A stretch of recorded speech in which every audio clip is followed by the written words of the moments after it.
2017 marks the 100-year anniversary of the U.S. entry into World War I.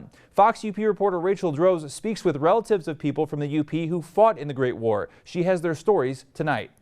The Beaumere UP Heritage Center's exhibit, titled Soldiers' Stories, opened its doors tonight. It's connected to the Marquette Regional History Center's World War I Remembered series. It's a powerful story. One area of the exhibit focuses on UP soldiers who served in the Northern Russia Expeditionary Force. They called themselves Polar Bears. Beaumere UP Heritage Center Director Daniel Truckey's grandfather was one of those soldiers. The Polar Bears continued fighting for their country for more than 6 months after the war ended. He didn't talk about it much. I think that in some ways it was both a traumatic and just a difficult memory for him because many of those guys came back disillusioned with what they were asked to do because they never really understood why they were there. It was kind of a sideshow of the war. There are also several individual stories displayed throughout the exhibit. Ann Johnson's grandfather served in the Navy. Went across the Atlantic Ocean 10 times during the war,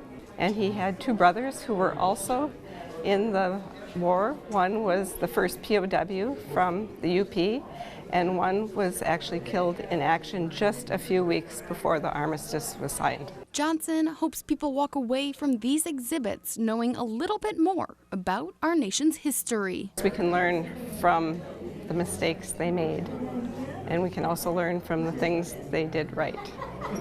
So we need to pay attention to our past to move forward. The World War I Remembered How Marquette County Served exhibit at the Marquette County Regional History Center will be open until June 10th.